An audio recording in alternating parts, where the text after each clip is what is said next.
if you live on one of the petroleum thoroughfares, that's going to be a really sketchy road to send your school bus on. If you live in New Jersey, remember that the turnpike is like 1 out of every 30 cars is loaded with naphtha or some byproduct or making pharmaceuticals.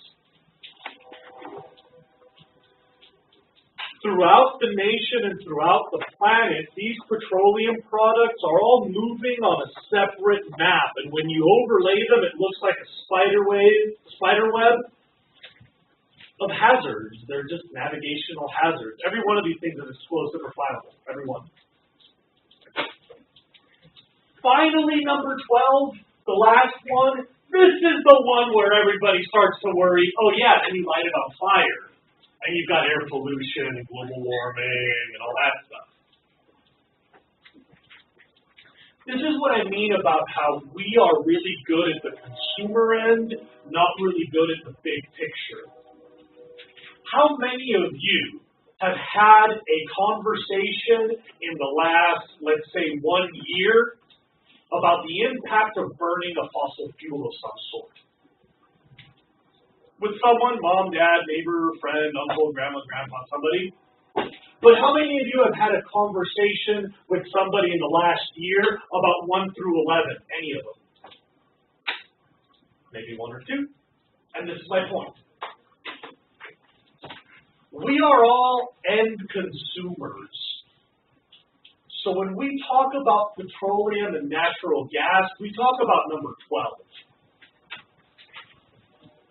If you guys want to be scientific about this, if you want to be a little bit more socially responsible about this, don't leave out 1 through 11, because those are real impacts.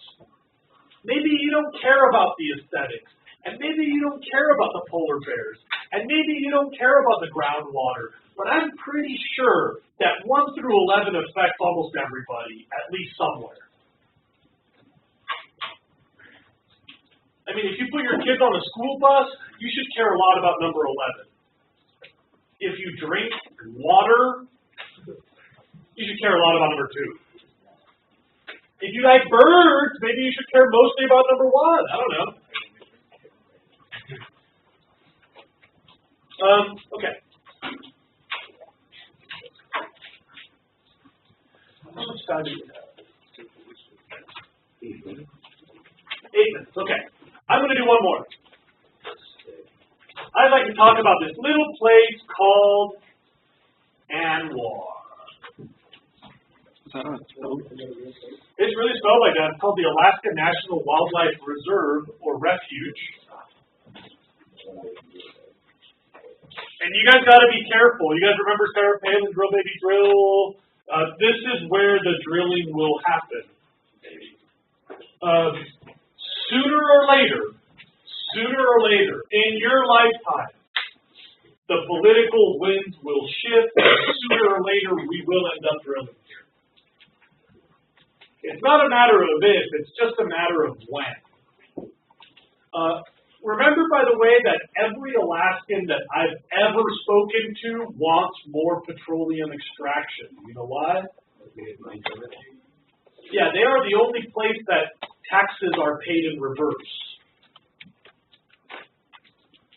My wife's aunt lives in Alaska. When she files her taxes in April, she comes up with a negative number every year. And the state writes her a check. A big check. A big enough check that she can pay her federal taxes and usually have money left over. I know, it's sweet. Now, it may almost be too good to be true, right?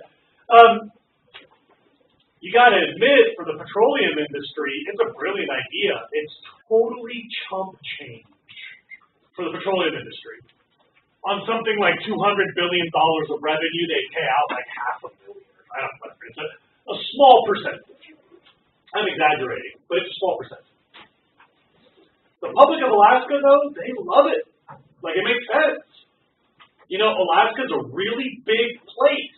nobody really sees the harm of giving up a little bit of that habitat. Does everybody here realize that Alaska is the biggest state in the United? Yeah. Yeah, it's like, I mean, it's like this big. Yeah, it's giant. It's giant. Alaska has the lowest human density of any American state. It is what we consider the last frontier. It is the only piece of land on North America, I believe, that still has unmapped areas. If you want to go look for gold, you can actually still stake a claim and hit it rich in Alaska. Alaska has abundant wildlife. Most people who live in Alaska, they don't feel like their state is at risk. And by many measures, maybe it's not. So when people say, hey, I want to use a little tiny bit of your land, most Alaskans go, okay, like, sounds good, we need it, you know. If it's got to happen somewhere, why not here? It's either going to be Saudi Arabia or my backyard, and I get paid for my backyard, and I hate Saudi Arabia, so sounds like a good deal. And many Americans are kind of into that. I can totally understand this logic. Also remember, when the petroleum industry says, hey, we need to put a lot of wells out there, it'll be 2,000 acres. Most Alaskans say 2,000 acres? Are you kidding me? Alaska's like 1.8 billion acres or something? I made that number up. It's a lot. Alaska's huge. There is that virtual versus actual footprint. So that 2,000 is actual, the virtual is about 1.5 million. But even then, 1.5 million in a big old state is not that bad. What most of us fail to remember is that the tundra might look like a desolate no man's land part of the year, but the rest of the year, it is the heart of a global migration. These are the places we talked about with that really long summer and no native wildlife, so the plants sprout like crazy and the birds get a lot of stuff to eat. One thing that's cool about the north side of Alaska is there are migratory mammals that show up in the spring. So you get out there and there's a lot of stuff happening.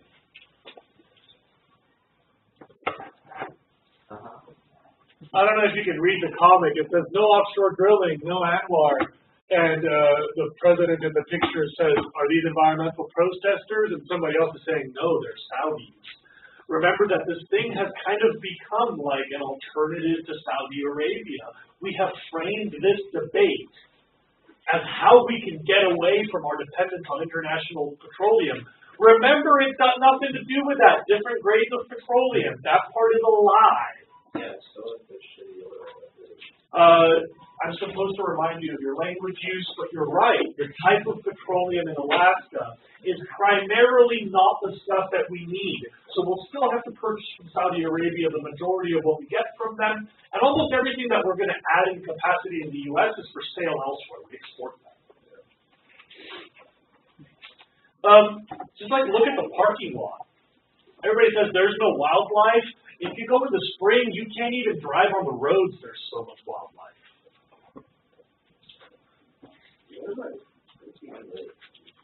You're looking at a giant herd of reindeer.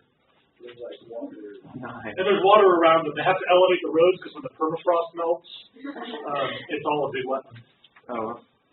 So, I'd like everybody to see this, please.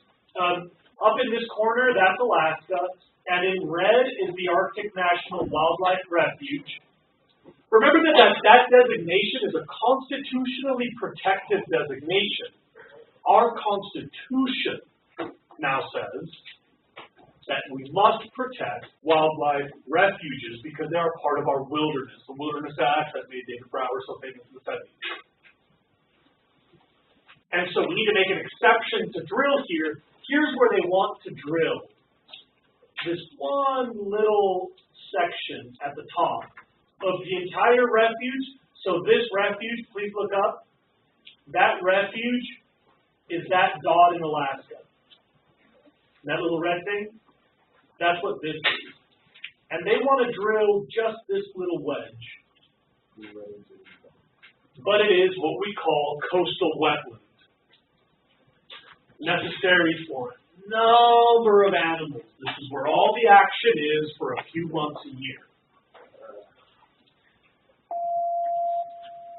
Let me say one last thing.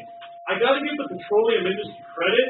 They've already been extracting right next door on the Canadian side of that border. And really, honestly, to make a huge concession in my political speech, the petroleum industry has a really good record of it. They have very few accidents. But the accidents they've had have a huge impact. Environmentalists are still really nervous. Okay, bye.